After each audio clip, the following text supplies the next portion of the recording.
सतनाम सत्साहिब। सतनाम सत्साहिब। गुरुजी, क्या गृहस्थी भक्ति मुक्ति में बाधक है, बताने की कृपा करें। क्या गृहस्थी मुक्ति भक्ति में, भक्ति मुक्ति में बाधक है, बताने की कृपा करें, इस प्रकार का प्रश्न आया। देखो,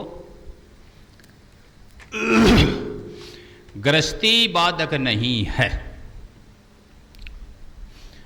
बाधक हो तो सन्यास भी बाधक हो सकता है। गृहस्थी भी बाधक नहीं है, साधक है। बड़े बड़े गृहस्थी भी महापुरुष हुए, भक्ति कर गए।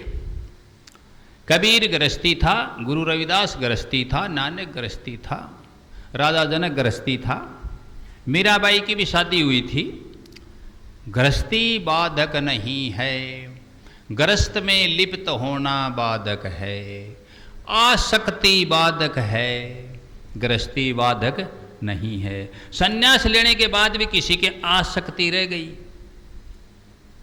काम क्रोध मद लोभ मोह रह ही गए, तो वो क्या है, बाधक हैं। वो भी भक्ति भी नहीं कर पाएगा तो मुक्ति तो मिलेगी कहाँ से, सवाल ही पैदा नहीं होता।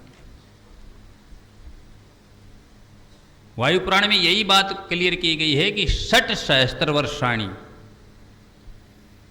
सेवते मैथुनम, 60,000 वर्षों तक वो कीड़ा रहेगा उसका नरक का, यदि वो संन्यास लेने के बाद भी यदि उसके अंदर ये विकार रह जाते हैं तो न संन्यास साधक है और न गृहस्थी बाधक है। आसक्ति खत्म करो, जैसे राजा जनक विदेह कहला गया, सबसे बड़ा ब्रह्म ज्ञानी हो गया, जंगल में कभी नहीं गया।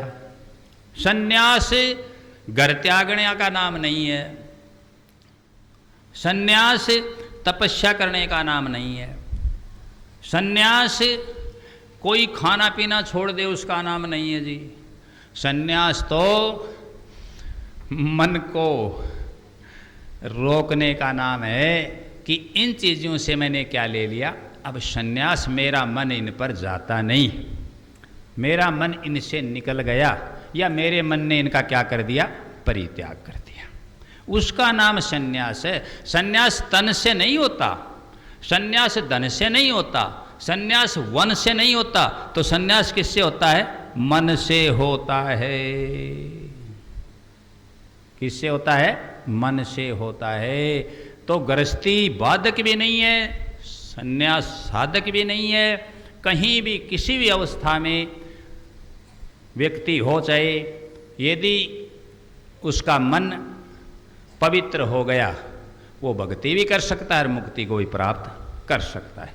और यदि उसका मन में मैल ही भरा हुआ है तो वो चाहे भजन करे, कीर्तन करे, सत्संग में आए, तीर्थ नहाए, दान करे, पुण्य करे, वो लिपति रहेगा, वो न तो ठीक से भक्ति कर पाएगा और मुक्ति मिलने का सवाल पैदा नहीं होता, न उसको मुक्ति मिलेगी। सतना सत्साई।